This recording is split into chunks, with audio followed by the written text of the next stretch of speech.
you're back. Glad to see you. Today we're going to talk about the journey that got me here.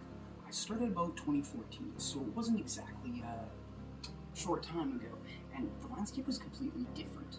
I had a whole bunch of co-op games to kind of look through, and it took me a long time to get my legs under me. Me and friends had started playing Magic the Gathering. I had agreed to learn it so that, because they would learn another game. They never learned that game. And that's kind of the way that friends groups go with gaming is some people enjoy it, some people don't. You can't force people. I decided I was just going to play on my own, solo, do the co-ops on my own. It was ups and downs. I had such a Magic addiction that I needed an off-ramp, and I regretfully, I grabbed the Lord of the Rings deck building game. It was recommended, and it just didn't click. I wasn't smart enough to understand like the phases and stuff like that. I grabbed Robinson Crusoe, and I wasn't smart enough to figure out that worker placement, not send all the workers out to get as much and chuck your dice every round. I ended up grabbing Scythe and Role Player and Tiny Epic Galaxies after a bunch of duds. Those ones were really, really good. I was very happy, finally. But that road was long. Like the first 2 years, I had only grabbed Space Empires 4X. It was a war game. I had kind of been steered more towards war games or to look at war games because I wasn't happy where I'd been purchasing, and things flipped around for me once I started the dice drafting. That's what it really was.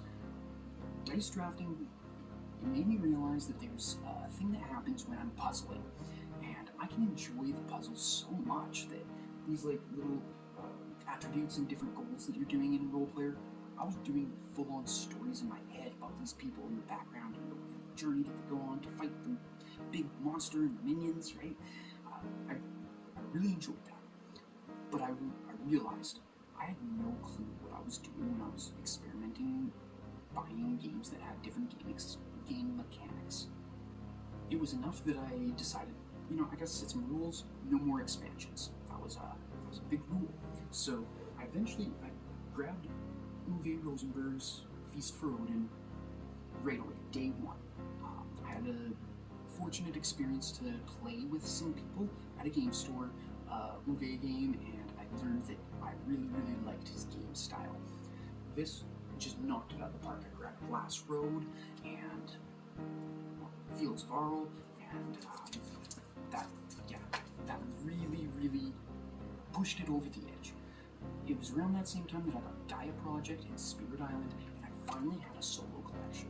Something that I was playing, something that I was enjoying, and I could finally feel like on the online space I was giving somebody a tip or a point in the direction that was worthwhile. Nowadays, I'm doing that even more, so much that I've started this channel where I really think that self-discovery, that growth, it's vital. And there's just so many things that people can adopt as a new to solo gamer that makes onboarding this hobby a whole lot better than it once was. So I'm just so happy for you guys. Oh, the hobby's gotten so cool. I had finally got my collection into a place that I was enjoying it. I decided I needed to be lean and mean, and I was kind of egotistic or critical. I wouldn't buy anything until it had been given a stamp of approval by solo players a year after it had released. I wouldn't even look at it. And I started looking to make some purchases, and I was following my rules, and I grabbed Raiders of Cilia, Undaunted, the Oniverse, or some Oniverse games, and One Deck Dungeon. But it was interesting because that concept of, okay, I'll let other people evaluate and be the guinea pig. And all of a sudden it started to, I was seeing the Matrix kind of thing. I could see through the noise, and I was able to see into the mechanics and how they were going to play out in my experience. So I was watching a review of Paperback Adventures, and I just ordered it, and I broke that rule, and I went, wow, I'm finally here, I've arrived. And yeah, I grabbed like Raiders of Scythia and Hadrian's Wall, and The Lord of the Rings Revised came out at that time, so I was back on grabbing things and buying new cool. But you know, I never really follow the new cool. Not in anything I do. I'm not really beholden by pop culture, and I kind of avert from the noise of hype. So it's hard for me to really dive into things that are super new and cool. I'm weird, but what I did do was I did another weird thing, and I found a guy named Jay on Cardboard East. he's a very cool guy. I shouldn't laugh. Anyways, he started showing some like Asian games, and then I managed to find like a Thinker Themer video, and then Liege of Games video on Eternal Decks, and I just like ordered it. It was from Japan, and I started being like, is this what I'm gonna do? And like import some games. I sold all of my Magic cards, and I started filling in the holes from everywhere. I've got a bunch of mini Lacerdas. I'm intimidated by Vito Lacerda, so I got the Mercado de Lisboa. It was great, so then I grabbed Bot Factory in House of Fado. Anyways, Uwe expansions. I got the Feast for Odin. I got Tea and Trade. I grabbed Hallertau. I got the Newsfjord big box, and just like, yeah, I went ham.